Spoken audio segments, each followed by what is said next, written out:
Hello दोस्तों, मैं Mithilesh Kumar UP Prayagraj Phulpur से। कैसे आप उम्मीद करते हैं स्वस्थ होंगे, मस्त होंगे और अपनी पढ़ाई को जारी रखेंगे। चलिए ठीक है, हम बात करते हैं। हमने आपको पिछली क्लास में छोड़ा था जनन किसे कहते हैं, जनन के प्रकार कितने होते हैं, जनन के महत्व क्या होता है ना, ये सब हमने देख लिया था। और जनन के प्रकार कितने होते हैं, जैसे अलैंगिक और अलैंगिक के बारे में हमने सीख लिया था। अब हम बात करेंगे अलैंगिक जनन के प्रकार। ठीक है, अलैंगिक जनन के बाद स्टार्ट यहाँ से कंटिन्यू करेंगे। अलैंगिक जनन के प्रकार क्या है इसे देखना। ठीक है, तो याद रखिएगा अलैंगिक जनन के प्रकार।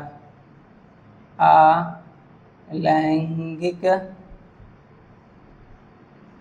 जनन के प्रकार ना, तो हम बात करने चल रहे हैं। हमारी जो अगली हेडिंग है वो क्या है, अलैंगिक जनन के प्रकार। तो हमें ये पढ़ना है अलैंगिक जनन के प्रकार क्या होते हैं, कितने टाइप्स होते हैं। अब ये देखिए, अलैंगिक की अगर बात की जाए, एसेक्सुअल रिप्रोडक्शन की बात की जाए, तो याद रखिएगा इसमें बहुत से टाइप्स होते हैं। लेकिन जो मोइनली आपको एग्जाम में आने, आपके एग्जाम में आएगा कि हाँ सर ये एग्जाम में आने वाला है, ये काफ़ी इंपॉर्टेंट है और यही पढ़ाइएगा, तो हम आपको वही पढ़ाएंगे। जैसे आपको सब पता है, सबसे मोस्ट आता है द्विविभाजन क्या होता है, और बहुविभाजन क्या होता है, बीजाणु जनन क्या होता है, और क्या आ जाएगा मुकुलन क्या होता है, और क्या है पुनरुद्भवन क्या होता है, और क्या है कायिक प्रवर्धन, है ना। तो ये कुछ 4-5-6 पॉइंट ऐसे हैं जो एग्जाम में इनमें से कहीं ना कहीं एक दो क्वेश्चन कंफर्म पूछने के लिए आ जाते हैं। ठीक है, तो हम उन्हीं के बारे में ज़्यादा डिस्कस करेंगे। बाकी जो हमारे लिए यूजलेस है उनके बारे में पढ़ते चलेंगे, ऐसी बात नहीं, लेकिन उस पर ज़्यादा प्रेशर नहीं दिया जाएगा। ठीक है, तो याद रखिएगा जो हमारा जो पहला हेडिंग है, इसमें जो पहला हम पॉइंट पढ़ेंगे वो हमारा है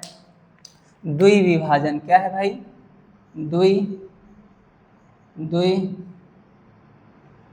द्विविभाजन। ठीक है, द्विविभाजन है। और इसके बाद जो अगली हेडिंग है, जो नेक्स्ट जो हमारा जो हेडिंग है वो क्या पढ़ेंगे हम लोग, पढ़ेंगे बहुविभाजन, है ना, बहुविभाजन। ठीक है, बहुविभाजन पढ़ेंगे। फिर उसके बाद अगली जो हेडिंग हमारी, उसके बाद नेक्स्ट जो हेडिंग हमारी बनने वाली है वो हम क्या पढ़ेंगे भाई, वो हम पढ़ने वाले हैं बीजाणु जनन। बीजाणु जनन पढ़ने वाले हैं। तो इसके बाद जो अगली नेक्स्ट जो उसके बाद नेक्स्ट हेडिंग जो हमारी होने वाली है वो कौन सी हेडिंग होने वाली है, वो हमारी हेडिंग है, क्या कहते हैं इसे, मुकुलन कह लेते हैं। क्या कह लेते हैं, मुकुलन कह लेते हैं। ठीक है, उसके बाद की हेडिंग हमारी कौन सी है वो देख लेते हैं। उसके बाद की जो हमारी हेडिंग है उसे कहते हैं पुनरुद्ध भवन कह लेते हैं। ठीक है, क्या कह लेते हैं, पुनरुद्ध भवन कह लेते हैं। फिर उसके बाद की जो हमारी हेडिंग है वो हम क्या पढ़ेंगे, एंड देन लास्ट जो हेडिंग पढ़ने वाले हैं इसे कहते हैं कायिक प्रवर्धन। क्या कहते हैं, कायिक प्रवर्धन, है ना। क्योंकि देखिए पता है अलैंगिक में सबसे जो मोस्टली जो हम बात करेंगे वो क्या है, हमारा कायिक प्रवर्धन, क्योंकि सारा ज़्यादातर क्वेश्चन यहीं से पूछे जाते हैं। इसमें हम प्लांट के बारे में पढ़ते हैं। किसके बारे में पढ़ते हैं, प्लांट में जड़ क्या है ना, तना क्या है, पत्ती क्या है ना, इनके द्वारा एक नए पौधे का विकास किस प्रकार से होता है, कैसे होता है, हम इनके बारे में सीखेंगे। ठीक है, इसलिए सबसे मोस्ट इंपॉर्टेंट हमारा क्या होता है, इसे आप इंपॉर्टेंट, वेरी वेरी इंपॉर्टेंट लगा दीजिएगा। ये सबसे इंपॉर्टेंट पॉइंट है, कायिक प्रवर्धन क्या है, कैसे है, ये सबसे इंपॉर्टेंट पॉइंट है। तो इसके बारे में हम डीपली पढ़ेंगे और अच्छे से पढ़ेंगे कि क्या है, क्यों है, कैसे है। ठीक है, अब हम बात करने चल रहे हैं जो हमारी जो पहली हेडिंग है वो क्या है भाई, हमारी जो पहली हेडिंग है वो उसे कहते हैं द्विविभाजन। ठीक है, जो हमारी पहली हेडिंग बनने वाली है वो कौन सी हेडिंग है, वो हमारी हेडिंग बनेगी द्विविभाजन। ठीक है, जो हमारी जो पहली हेडिंग है वो क्या है, द्विविभाजन। द्विविभाजन का मतलब पता है क्या होता है, द्विविभाजन का मतलब यहाँ पे ये है कि कोई भी जीव हो, ठीक है, ऐसे जीव जो अलैंगिक कैटेगरी के अंतर्गत आते हैं, पाए जाते हैं, और उन्हें अपने जैसा संतान पैदा करने के लिए अपनी बॉडी को, जब वो मैच्योर हो जाते हैं तो अपनी बॉडी को दो या दो से अधिक भागों में तोड़ देते हैं। तो ना जो उनसे जो संतान होता है वही कहलाता है द्विविभाजन। जैसे अमीबा वगैरह क्या है, ये द्विविभाजन में आता है। ठीक है, तो इसमें चलिए लिखते हैं हमारा हेडिंग क्या है। हेडिंग हमारा पहला क्या है, द्विविभाजन ना, द्विविभाजन। ठीक है, हेडिंग हमारा क्या है, द्विविभाजन। ठीक है, इसे कहते हैं बाइनरी फिजन, बाइनरी फिजन। ठीक है, इसे कहते हैं बाइनरी फिजन, इसे कहते हैं बाइनरी फिजन। ठीक है, तो द्विविभाजन का मतलब क्या होता है, देखिए ये भी है, ये भी क्या है, यह एक अलैंगिक क्रिया है। ठीक है, इसमें क्या लिखने, चलिए लिखेगा, यह एक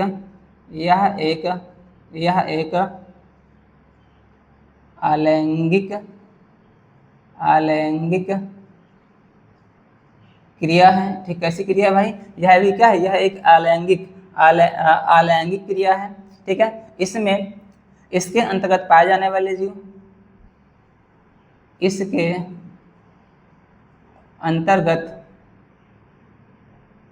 पाए जाने वाले जनक, इसके अंतर्गत पाए जाने वाले जनक जीव, इसके अंतर्गत पाए जाने वाले जनक जीव अपने जैसा संतान उत्पन्न करने के लिए, अपने जैसा संतान उत्पन्न करने के लिए क्या करते हैं, अपने शरीर को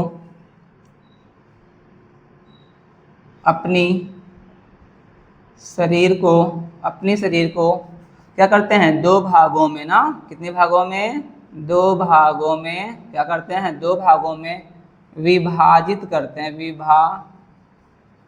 अपने शरीर को कितने भागों में, अपने शरीर को दो भागों में विभाजित करके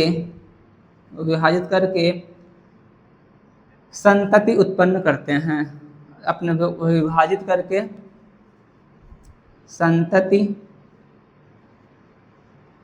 उत्पन्न करते हैं। ठीक है, कहने का मतलब ये है कि ये भी क्या है, यह भी एक जो द्विभाजन की जो क्रिया है दोस्तों, ये भी क्या है, यह एक आलैंगिक जनन है। कैसा जनन है, यह भी एक आलैंगिक जनन है।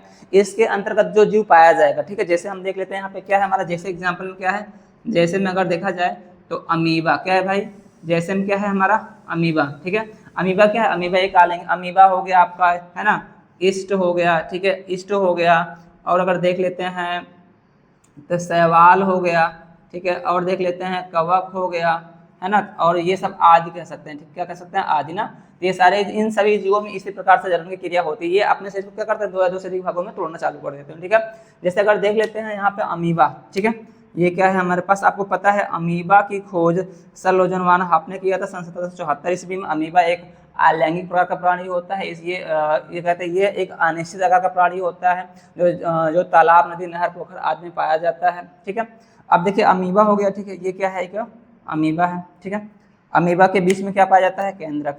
अमीबा के बीच में क्या पाया जाता है भाई, ये क्या हो गया, केंद्रक हो गया। ठीक है, अब ये हमारा क्या, ये कौन सा ये जनक जीव है, कौन सा जीव है, जनक जीव। ठीक है, जनक जीव क्या है, अमीबा, क्या है, जनक जीव अमीबा है। ठीक है, अब ये हमारा क्या है, ये हमारा कोशिका द्रव्य है, ये हमारा क्या है, कोशिका है।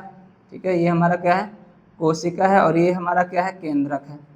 ठीक है, याद रखिएगा हमारे प्रिय दोस्तों, हमने आपको पहले ही बता रखा है कि जब तक तभी किसी भी जीव का बनना संभव होता है जब तक सबसे पहले क्या होगा, केंद्रक का विभाजन होगा। देखिए यहाँ पे देख लीजिएगा, अब ये है एक जनक कोशिका, कैसा जनक कोशिका है, मेच्योर है, परिपक्व है। अब ये अपने नेक्स्ट पीढ़ी में क्या करेगा, ठीक है, अपने नेक्स्ट स्टेप में क्या करेगा, देखिएगा अब इसके आकार में परिवर्तन होगा। क्या होगा, इसके आकार में हो गया परिवर्तन। ठीक है, ये देख लीजिए, इसके आकार में क्या हो गया, इसके आकार में हो गया परिवर्तन। ठीक, यहाँ से आकार देखा जाए तो इसके आकार में क्या, देखिए अब ये मेच्योरिटी इसमें आ रही। ठीक है, अब ये क्या होगा, इसके आकार में, अब ये केंद्रक जो है, इसका केंद्रक भी क्या होगा, इसके भी आकार में परिवर्तन होगा भाई। जब ये बीच में दबना चालू करेगा, जाहिर सी बात है इसके भी आकार में परिवर्तन होना स्टार्ट करेगा। ठीक है, अब देखिए ये स्थिति आ जाती है। अब आपको पता है ये कोशिका है, ये क्या है, केंद्रक है। ठीक है, ये क्या है, कोशिका है, ये क्या है, केंद्रक है।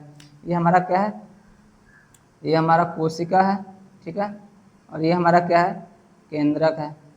ठीक, अब जो नेक्स्ट स्टेप में क्या होगा, अब ध्यान दीजिएगा, नेक्स्ट स्टेप में क्या होने वाला है कि ये हमारा कोशिका है, इससे मतलब कोशिका जो है हमारा उसी प्रकार टाइप से रहेगा।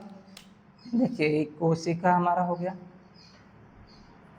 ठीक है, कोशिका हो गया ना। अभी देखिए कोशिका का विभाजन नहीं हुआ है। अभी यहाँ पे थर्ड स्टेप आपने देख रहा है, दिखाई दे रहा हो कि कोशिका का विभाजन अभी नहीं हुआ, लेकिन यहाँ पे केंद्रक का विभाजन हो गया है। ठीक है, लेकिन यहाँ पे क्या हुआ, यहाँ पे केंद्रक का विभाजन हो गया। कोशिका का विभाजन अभी नहीं हो पाया है दोस्तों, लेकिन केंद्रक का विभाजन यहाँ आपको दिखाई पड़ रहा है स्पष्ट क्लियरली कि कोशिका का विभाजन, कोशिका का विभाजन नहीं हुआ, लेकिन केंद्रक का विभाजन कंफर्म हो गया।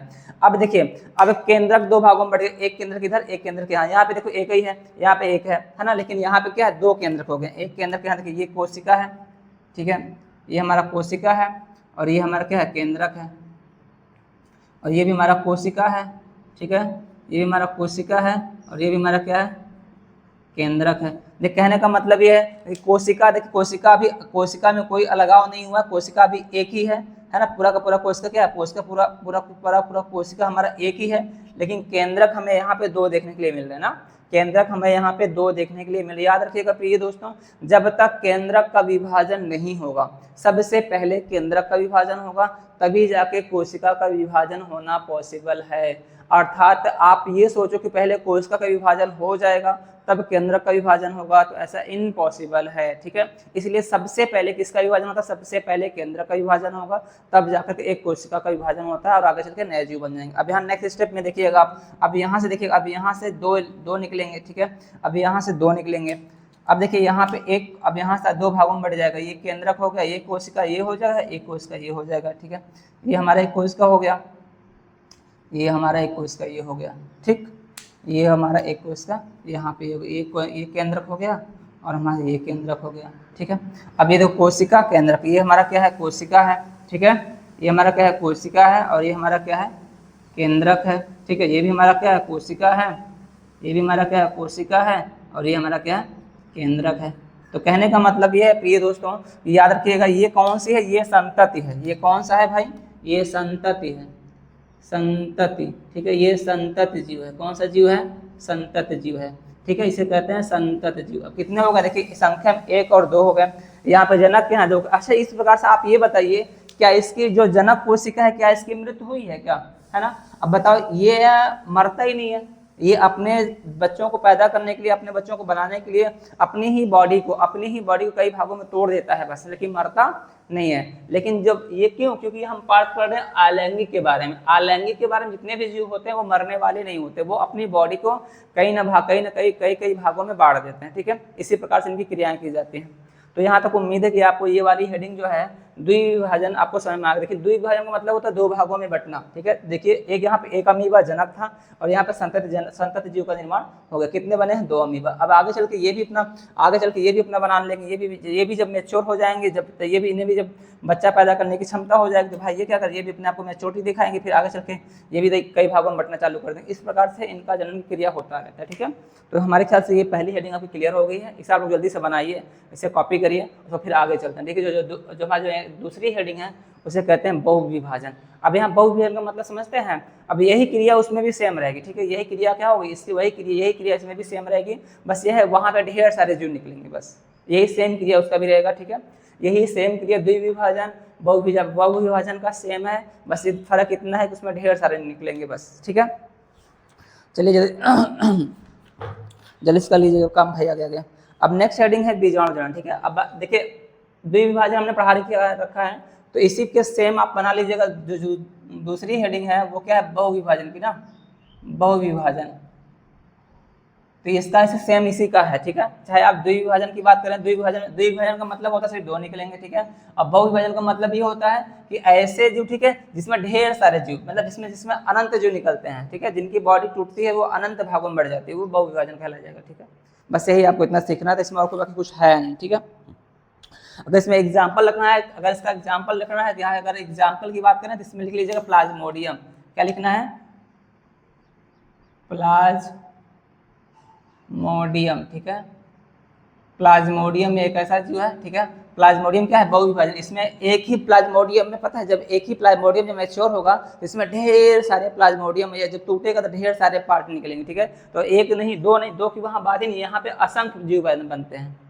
बहुविभाजन का मतलब क्या है? यहाँ पे ढेर सारे जीवों का निर्माण होता है। ठीक है, सेम ऐसे ही रहेगा, बस आपको क्या परिवर्तन करना है? यह भी एक लैंगिक प्रकार का प्राणी है। इसके अंतर्गत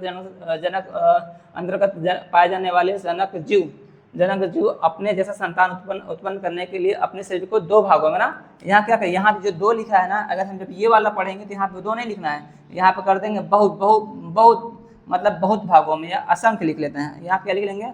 असंख्य भागों में विभाजित करते हैं। यहाँ लिख लेंगे अनंत, यहाँ लिख लीजिए अनंत भागों में। तो अगर हम यहाँ जब अनंत लिखेंगे तो हमारी ये हेडिंग कंप्लीट हो जाएगी। बस यहाँ आपको अनंत कर लेना है बस, बाकी यही हेडिंग सेम लिखना है। ठीक है, यहाँ आपको हेडिंग डालना है, यहाँ पे अनंत कर लेना है, बस बात खत्म। ठीक है, बाकी चित्र मत बनाइए आप, बस एग्जाम्पल जानिए बस, क्योंकि इंपॉर्टेंट है, इसमें से कोई एक ही पूछेगा तो मतलब क्या है, बस इसे लिखवाने से। ठीक है, अब नेक्स्ट मेरा जो हेडिंग है वो बीजाणु जनन। ठीक है, इसे जल्दी कॉपी कर इसे मिटा देते हैं। चलिए ठीक है, देखते हैं, मिटा दे रहे हैं आप लोग। उम्मीद है कि आप लोग कॉपी कर लिए होंगे, छाप लिए होंगे। ठीक है,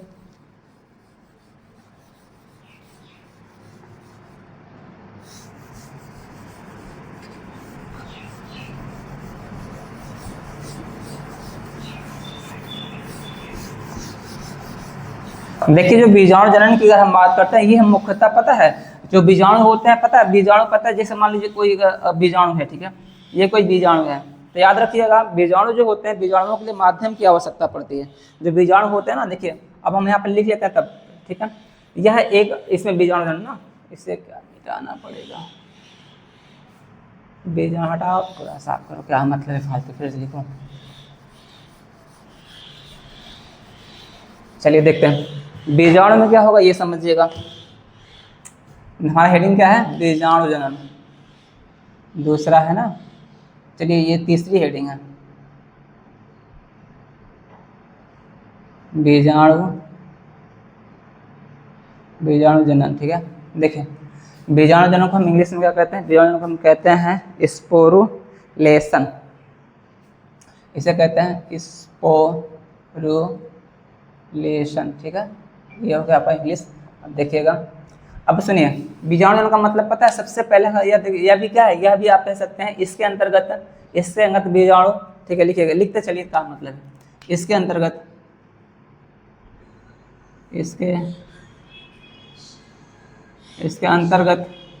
इसके अंतर्गत बीजाणु परिपक्व होने के बाद, परिपक्व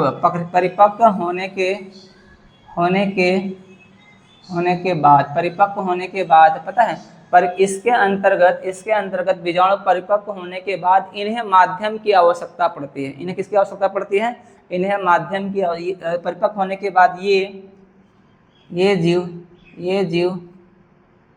शैवाल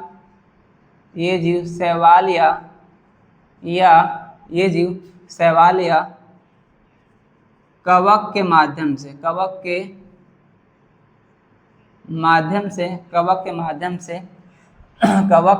इसके अंतर्गत कवक के माध्यम से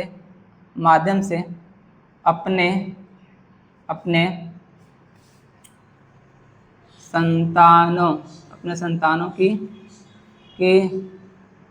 उत्पत्ति करते हैं, ठीक है। कवक क्या करते हैं, अपने संतानों की उत्पत्ति करते हैं। कहने का मतलब ये है कि सुनिए, जैसे मान लीजिए कोई जीवाणु, ठीक है, ये कोई क्या है, बीजाणु, ठीक है, ये हमारा क्या है, कोई बीजाणु, ठीक है। अब ये हमारा क्या है, बीजाणु, ये हमारा मान लेते हैं क्या है, हमारा बीजाणु है, ठीक है। अब ये मैच्योर होगा, ठीक है, जब इससे मैच्योर होने के बाद क्या पता है, इसमें क्या बनेंगे, छोटे छोटे बीज बनेंगे, ठीक है, बीजाणु बनेंगे, जीव बनेंगे। अब इन जीवों को मैच्योरिटी करना है, तब इन जीवों पता है इन्हें एक माध्यम की आवश्यकता पड़ती है। किसकी आवश्यकता पड़ती है भाई, माध्यम की आवश्यकता पड़ती है। जब ये माध्यम को पता है, छोटे छोटे कोई प्लांट, जैसे मान लीजिए क्या है, ये हमारे पास क्या है, कवक या शैवाल, कुछ भी देख लेते हैं छोटा मोटा, तो इन्हें जब ये इस प्लांट पे जाते हैं, जब इस प्लांट पे जाएंगे तो यहाँ आ जाएंगे, तो यहाँ ये जब अब यहाँ आएंगे पता है, अब जब यहाँ से ब्लास्ट करते हैं, जब तोड़ते हैं, तो इनके सारे जो जीवाणु होते हैं क्या इस प्लांट से क्या करते हैं, इस प्लांट के क्या होते हैं, चिपक जाते हैं, और प्लांट में क्या करते हैं, प्लांट से एनर्जी मतलब भोजन प्राप्त करने के बाद क्या करते हैं, इसमें मैच्योरिटी आती है और ये विकास करते हैं, तो इनकी ये स्थिति आती है, ठीक है। इस प्रकार से ये अपना कार्यक्रम करते हैं। अब ये प्लांट क्या है, ये प्लांट अक्सर क्या होता है, ये प्लांट अक्सर होते हैं क्या, ये प्लांट अक्सर शैवाल होते हैं। ये कौन से होते हैं, शैवाल होते हैं या होते हैं कवक, ठीक है, ये इनका यही माध्यम होता है। बात क्लियर समझ में आई, चलिए ठीक है। नेक्स्ट आप ये कॉपी कर लीजिए, इसमें एग्जाम्पल लिखना है तो लिख लीजिएगा, जैसे क्या है, यूलोथिक्स, इसका एग्जाम्पल क्या है, जैसे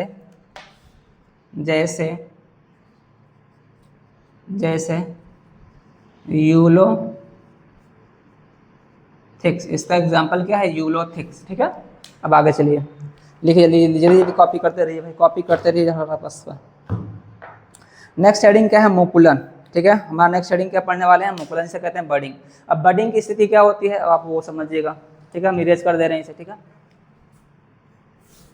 बडिंग में पता है, बडिंग का मतलब ये होता है ना, बडिंग में क्या होता है कि कोई एक बर्ड्स है, कोई एक प्लांट है, जब प्लांट का कोई एक छोटा सा भाग निकलेगा, उसमें से कोई एक भाग निकलेगा, वो बाद में विकास करके, ठीक है, कोई एक भाग निकलेगा, कोई एक तना निकलेगा, वो बाद में विकास करने के बाद क्या, जब विकास करेगा तो वो अपने पौधे से अलग हो जाएगा, और अलग होने के बाद क्या करते हैं, अलग होने के बाद एक नए पौधे का विकास कर लेता है। तो इसी क्रिया को हम क्या कहते हैं, बडिंग कहते हैं, ठीक है।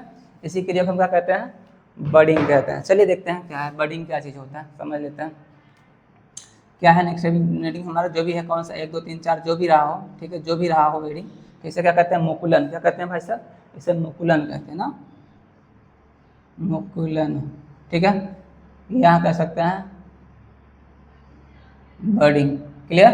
अब सुनिए बडिंग मतलब इस क्रिया के अंतर्गत, पता है इस क्रिया के अंतर्गत लिखते चलो क्या मतलब है।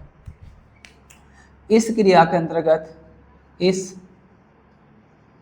क्रिया के, इस क्रिया के अंतर्गत जनक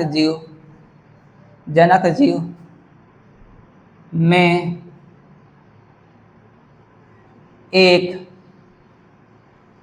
मुकुल, जिसे कहते हैं बड, मुकुल बड का विकास होता है, विकास होता है और बाद में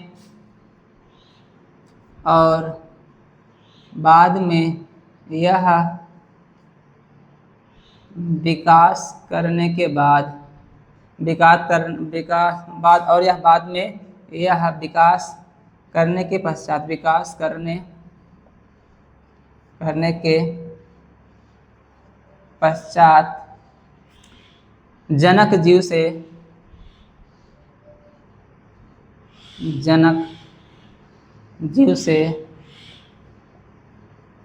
अलग हो जाता है। ठीक है, बाद में क्या करता है, जनक जीव से अलग हो जाता है। जैसे ठीक है, बस इतना ही लिखना है, ज़्यादा कुछ लिखना है। ज़्यादा रामायण महाभारत लिखने की आवश्यकता नहीं है, क्योंकि ज़्यादा अगर हम मैटर लिखेंगे पता है याद करने में प्रॉब्लम होगी, हम याद नहीं कर पाएंगे। तो जितना लिखो, जितना याद लिखो उतना याद कर सको। जैसे हमारा क्या है, जैसे सबसे छोटा एग्जाम्पल क्या, हाइड्रा।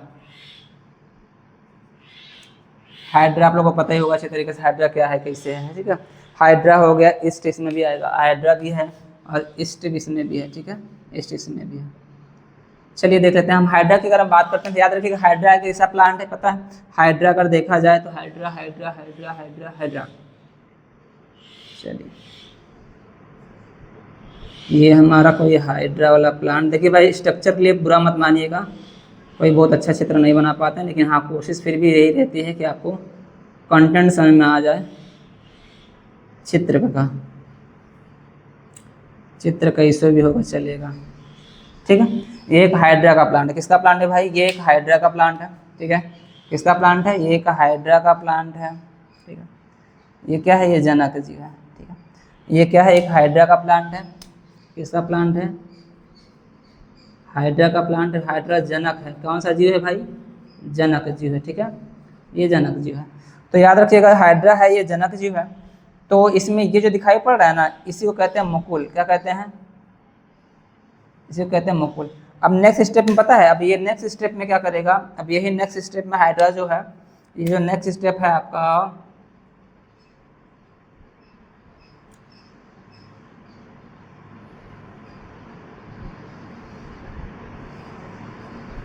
ये जो नेक्स्ट स्टेप में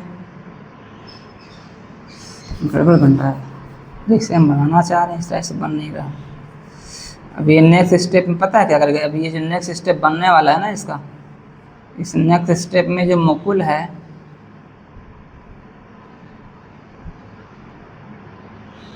देखिए है ना, नहीं थोड़ा बहुत टेढ़ा बना, चल मैंने समझ लीजिएगा आप। ठीक है, यहाँ पे देखिए मुकुल कैसा था, छोटा था। ठीक है, लेकिन अब यहाँ पे कैसा हो गया, देखिए ये विकास हो गया ना, इसका विकास हो रहा है। यहाँ पे क्या हो रहा है, इसका विकास हो रहा है। लेकिन आप बात समझिएगा, अब यहाँ पे इसका मुकुल विकास हो गया। अब विकास होने के बाद पता है क्या होगा, यही क्या, यही मुकुल है, यही हमारा मुकुल है ना, इसे कहते हैं बर्ड। अब नेक्स्ट स्टेप में क्या होगा पता है, जब ये विकास कर लेगा अच्छे तरीके से, तो अगले स्टेप में क्या हो जाएगा, अगले स्टेप में ये अपने जनक से अलग हो जाएगा। ये अपने क्या करेगा, अपने जनक से यहाँ से टूट जाएगा। जब यहाँ से टूटेगा तो वहाँ क्या होगा, अलग हो जाएगा। ठीक है, देखिए बायोलॉजी में सबसे टफ डिफिकल्ट क्या होता है, स्ट्रक्चर बनाना। अगर आपको स्ट्रक्चर बनाना अच्छे से आता है ना, तो याद रखिए आपको बायोलॉजी आता, तो आपको बायोलॉजी वैसे आपको आधा आ जाएगी। पता है जब कोई हम स्ट्रक्चर वगैरह बनाते हैं ना, तो स्ट्रक्चर बनाने से हमारे अंदर पॉजिटिविटी आती है। जब हम स्ट्रक्चर चित्र वगैरह अच्छे से बना लेते हैं ना, तो लगता है कि यार चलो हम बना लेंगे अच्छे से, पढ़ लेंगे अच्छे से। तो ये हमारे अंदर थिंकिंग सोच होती है, सोच उत्पन्न होता है, तो हम काम अच्छा कर पाते हैं। और जब स्ट्रक्चर सही नहीं बनता है ना, लगता है यार है ढंग से कुछ वो भी नहीं करता है। ठीक है, ऐसी कोई बात नहीं है, मजाक की बात है। और हाँ लेकिन एक बात है, बायोलॉजी का मतलब पता है, बायोलॉजी का मतलब ये होता है कि आपको स्ट्रक्चर बनाना अच्छे से आना चाहिए। अगर आपको स्ट्रक्चर बनाने अच्छे से आ रहा है ना, तो आपके अंदर क्या होगी, एक एनर्जी अलग से जाती है कि वाह कितना अच्छा हम बना ले रहे हैं, है ना। अगर ऐसे ही हम करते रहे वाकई में हम डॉक्टर बन जाएंगे, किडनी, लीवर, अभी अभी तो मान लीजिए हाइड्रा हम बना रहे हैं, ठीक है। अभी आपको हार्ट, लीवर, किडनी, फेफड़ा, पैंक्रियाज, है ना, पूरे स्केलेटन के बारे में, सेल्स के बारे में, सारे के सारे स्ट्रक्चर हम बना के पढ़ाएंगे। और जब उस टाइम पे जब आप पढ़ेंगे तो लगेगा वाकई में क्या टॉपिक चल रहा है, ठीक है। इसलिए आपसे रिक्वेस्ट है कि आप परेशान ना होइएगा। हमारे पास 1 साल का समय है, क्लास 12 के एग्जाम होने से पहले हम आपका सारा का सारा सिलेबस खत्म कर देंगे, ये हमारा आपका वादा है, ठीक है। बस ये है कि आप क्लास में बने रहिएगा, बस रिक्वेस्ट है, ठीक है। अब देखिए यहाँ पे क्या होगा, ये मुकुल है ना, मुकुल भी क्या हो जाएगा, ये प्लांट से अलग हो जाएगा। ये मुकुल भी क्या हो जाएगा, छोटा सा क्यूट सा प्लांट से, देखो यहाँ से क्या होगा, ये भी क्या होगा भाई साहब, ये भी छोटे से हैं, छोटे से, ये भी अलग होगा, ठीक है। ये भी क्या होगा, ये भी अलग होगा। ये हमारा क्या है, ये हमारा क्या है, ये हमारा संतति है। ये हमारा क्या है भाई, ये हमारा संतति है। ये हमारा कौन है, ये हमारे संतति है। और ये हमारा जनक तो ये है, ये हमारा जनक तो है, ठीक है। तो इस प्रकार से देखा जाए तो पता है, इस प्रकार से इसमें मुकुल निकलता है। मुकुल निकलने के बाद ये मुकुल आगे विकास करता है, बड़ा होता है। बड़ा होने के बाद एक समय ऐसा रहता है कि अपने प्लांट से क्या है, अपने अपने जनक जीव से क्या हो जाता है, अलग हो जाता है। और अलग होने के बाद एक नए जीव का विकास कर देता है, ठीक है। इस प्रकार से हम क्या कहते हैं, बडिंग। इस क्रिया को क्या कहा जाता है, बडिंग कहा जाता है। जल्दी से कॉपी करिए, ठीक है। और उसके बाद फिर चलते हैं आगे, अगली हेडिंग पढ़ाते हैं, ठीक है। एक हेडिंग आपकी पुनरुद्ध भवन पढ़ा लेते हैं, ठीक है। वो क्या है आपको पता देना, ठीक है। चलिए मिटाएं से, तो हम उम्मीद है कि आप लोग कॉपी कर लिए होंगे भाई। अब क्योंकि देखिए ये ऑनलाइन क्लास है, यूट्यूब क्लास है, इसमें ज़्यादा अगर टाइम लेंगे तो लंबी क्लास हो जाएगी, तो बोरिंग लगेगा। इसलिए सोच रहे हैं कि ज़्यादा आज हेडिंग खत्म कर लेंगे, ताकि नेक्स्ट क्लास में पढ़ाएंगे कायिक प्रवर्धन के बारे में, ठीक है। तो कायिक प्रवर्धन क्या है, एक जड़ से जीव का जन्म, मतलब एक जड़ से कैसे विकास होता है, एक तना से कैसे नए पौधे का विकास होता है, एक पत्ती से कैसे नए पौधे का विकास होता है, इसके बारे में पढ़ेंगे। और काफ़ी इंटरेस्टेड क्लास रहेगी वो। हम पहले ही बता रखे हैं कि ज़्यादा इसमें पढ़ने से कोई मतलब नहीं है, जो इम्पोर्टेंट है वो हम बता दे रहे हैं, ठीक है।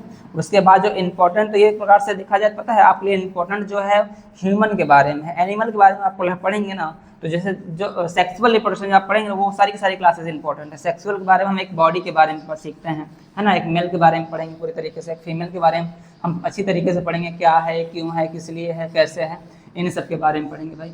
उसका तो क्लास ही अलग रही, उसमें इतना आनंद आने वाला है ना कि पूछिए मत, ठीक है। उसमें शुक्राणु क्या होते हैं, जब हम स्टार्ट याद रखिए, जब हम पढ़ेंगे क्या, जनन के बारे में। किससे पढ़ेंगे, किसके बारे में पढ़ेंगे, अलैंगिक जनन के बारे में पढ़ेंगे, तब मजा आएगा, सॉरी लैंगिक के बारे में। तो चलिए बात करते हैं नेक्स्ट हेडिंग हमारा क्या है। नेक्स्ट हेडिंग हमारा होने वाला है, सीधा सीधा लास्ट पॉइंट पाते हैं, क्या मतलब है, क्या है हमारा। पुनरुद्ध भवन कहाँ गया भाई, पुनरुद्ध भवन नहीं पढ़ाएगा। पुनरुद्ध भवन में पता है क्या है, पुनः निर्माण करना, ठीक है। पुनरुद्ध भवन को अगर देखा जाए तो निर्माण करना, बस ये समझ लीजिए। पुनरुद्ध भवन का मतलब ये होता है एक प्रकार से, देखिए इसमें कोई भी जीव है, ठीक है। पुनरुद्ध भवन मतलब इस लिखते चलो, क्या मतलब है, फालतू में काहे बकैती कर रहे हैं आपके सामने, सीधा सीधा पॉइंट पे का मतलब है ना। कौन है, पुनरुद्ध भवन, ठीक है, ठीक है। इसमें हम क्या पढ़ेंगे पता है, इसमें का मतलब क्या होता है, इसे इंग्लिश में क्या कहते हैं भाई, इससे इंग्लिश में कहते हैं फ्रेगमेंटेशन, ठीक है। इसे कहते हैं फ्रेगमेंटेशन, ठीक है। तो देखिए इसमें पता क्या है, पुनरुद्ध भवन मतलब समझते हैं क्या, इसमें क्या होता है पता है, इसमें कोई भी जीव है ना, मतलब जहाँ से टूटेगा वहीं से नया जीव तो तैयार हो, चाहे यहाँ से तो टूट गया, यहाँ से नया जीव, जहाँ से टूटेगा जिस भाग से टूटेगा वहीं से एक नए पौधे का विकास या एक नए जीव का विकास कर लेगा। तो इसमें हम ये कह सकते हैं, इस क्रिया यह एक प्रकार लेंगे, इसमें इस बहु को शरीर में दो या दो से अधिक भागों में टूट कर नहीं जाएगी। देखिए इसमें क्या लिखना पता है, इसमें लिखेगा यह भी क्या है, यह भी अलैंगिक जनन के अंतर्गत बहुकोशिकीय, यहाँ से मोस्ट इम्पॉर्टेंट यही है, ठीक है। बहुकोशिकीय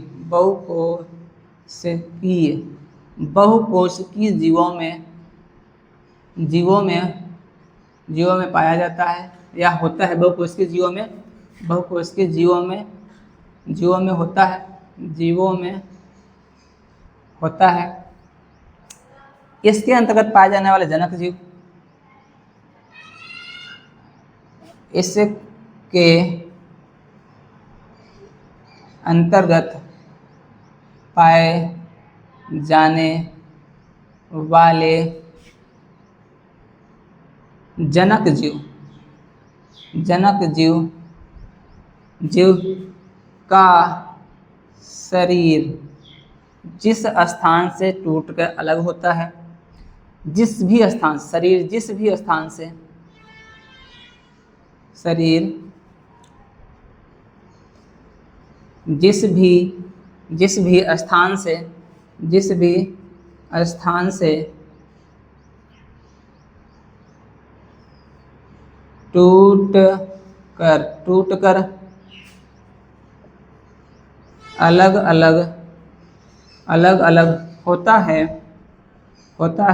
अलग होता है उसी स्थान से उसी स्थान से अलग अलग होता है, तो वह सारे अलग भाग सभी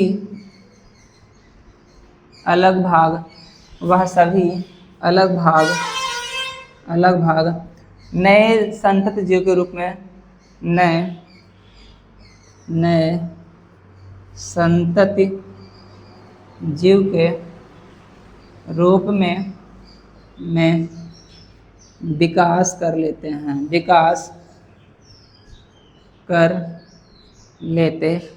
ठीक है। कहने का मतलब यह है, एग्जाम्पल में अगर देखा जाए तो इसका है स्पाइरोगायरा। इसका एग्जाम्पल क्या है? स्पाइरोगायरा, ठीक है। स्पाइरोगायरा क्या है? एक शैवाल है, ठीक है। स्पाइरोगायरा क्या है? एक शैवाल है, उसी के बारे में बात की जा रही है, ठीक है। याद रखिएगा, ये स्पाइरोगायरा क्या है? एक क्या? यह शैवाल है, ठीक है। कहने का मतलब ये है, याद रखिएगा कि कोई भी, जैसे मान लीजिए कोई ये स्पाइरोगायरा है ना, तो ये जब टूटेगा ना, तो जहाँ से कोई एक देख लीजिए एग्जांपल, जैसे ये कोई है, ठीक है, ये है स्पाइरोगायरा, कुछ इस टाइप से बनता है, ठीक है। कुछ इस टाइप से स्पाइरोगायरा बनता है, बना के दिखा दे रहे हैं, ठीक। इस टाइप से स्पाइरोगायरा बनता है। अब ये जहाँ से भी टूटेगा, ठीक है, जिस भी भाग से टूटेगा, अगर यहाँ से टूट गया, अगर यहाँ से टूट गया, फिर यहाँ से टूट गया, ठीक है, जहाँ से भी टूटेगा वहाँ से एक नए पौधे का विकास कर लेता है, ठीक है। जहाँ से भी टूटेगा वहाँ से एक नए पौधे का विकास हो जाता है, ठीक है। जहाँ से भी टूटेगा एक नए पौधे का विकास हो जाएगा, ठीक है। ये सबका ये भी संतति है, ये भी क्या है? ये भी संतति जीव है, संतति जीव, ठीक है। ये भी संतति जीव, ये भी संतति जीव है। ये भी क्या है? ये भी संतति जीव है, ठीक है। 1 2 3 बन गया ना, लेकिन यहाँ पे क्या है? ये जनक जीव, कितना जनक जीव है, ये क्या है? जनक जीव, ये अकेले ही है, ठीक है। तो इस प्रकार से इनका क्या होता है? इस प्रकार से इनका जनन होता है, इस प्रकार से क्या होता है? जनन होता है। ये क्या होता है? ये बस फर्क इतना क्या है इसमें, ये पढ़ना कि ये क्या होते हैं? बहुकोशिकीय होते हैं। क्या होते हैं भाई? ये बहुकोशिकीय जीवों में होता है ये क्रिया, ठीक है। तो ये है इसका मतलब। आपको हमारे ख्याल से उम्मीद है कि आपको क्लास समझ में आ गई होगी। अब नेक्स्ट जो हेडिंग है, जो हमारा नेक्स्ट हेडिंग होने वाला है, वो हमारा होने वाला है कायिक प्रवर्धन, ठीक है। कायिक प्रवर्धन मतलब हम बात करेंगे सिर्फ और सिर्फ पौधों के बारे में, उनके पौधों से जड़ों का विकास कैसे होता है, तनों से कैसे होता है, पत्तियों से कैसे, इसके बारे में। चलिए ठीक है, लिख लीजिए जल्दी से, इसे लिखिएगा फास्ट बताते हैं। चलिए भाई जल्दी से जल्दी कर लेते हैं। अब जो नेक्स्ट हेडिंग है वो हमारा क्या है? कायिक प्रवर्धन, ठीक है। नेक्स्ट हेडिंग क्या होने वाली है? कायिक प्रवर्धन। क्या होने वाली है भाई? कायिक प्रवर्धन। कायिक में पता है क्या है? कायिक में हम यही पढ़ते हैं कि एक जड़ों के माध्यम से एक नए पौधे का विकास कैसे होता है, तने के माध्यम से एक नए पौधे का विकास कैसे होता है, पत्तियों के माध्यम से एक नए पौधे का विकास क्या होता है, इन सभी चीज़ों के बारे में जिसमें पढ़ते हैं उसे कहते हैं कायिक प्रवर्धन। जैसे कहते हैं खाने वाली चीज़ को, मतलब हम ऐसे कितने पौधे हैं जिनका हम तना खाते हैं, जिनका हम फूल खाते हैं, जिनकी हम पत्ती खाते हैं ना, तो इन सब के बारे में हम इसी क्लास में पढ़ेंगे, ठीक है। चलिए बात करते हैं कायिक वेजिटेटिव प्रोपेगेशन, कायिक प्रवर्धन ना। चलिए लास्ट हेडिंग हमारा होने वाला जो भी रहा हो, ठीक है, क्या है? कायिक प्रवर्धन, वेजिटेटिव प्रो क्या है? प्रोपेगेशन, ठीक है, वेजिटेटिव प्रोपेगेशन। अब इसमें पढ़ेंगे, ठीक है। लिखिए, इसमें लिखना नहीं, बस आज के लिए इतना काफ़ी है, ठीक है। बस इतना हेडिंग डाल लीजिएगा, इसके बाद हम अगली क्लास में बात करेंगे, नहीं ज़्यादा लंबी वीडियो हो जाएगी तो मज़ा नहीं आएगा पढ़ने में, ठीक है। बस प्रोपेगेशन, अब इसमें पता है, इसमें इतना जान लीजिए कि इसमें क्या पढ़ेंगे, इसमें हम पढ़ेंगे जड़, ठीक है, जड़ क्या होता है ना, तना क्या होता है ना, और पत्ती क्या होती है, ठीक है। जड़ क्या है, किनका ऐसे ऐसे कितने पौधे जिनका हम जड़ खाते हैं, तना खाते हैं, पत्ती खाते हैं, ठीक है, इन सब के बारे में पढ़ेंगे। बात समझ आ रही है? तो उम्मीद करते हैं ये क्लास आपको काफ़ी अच्छी लगेगी और आप पढ़िएगा।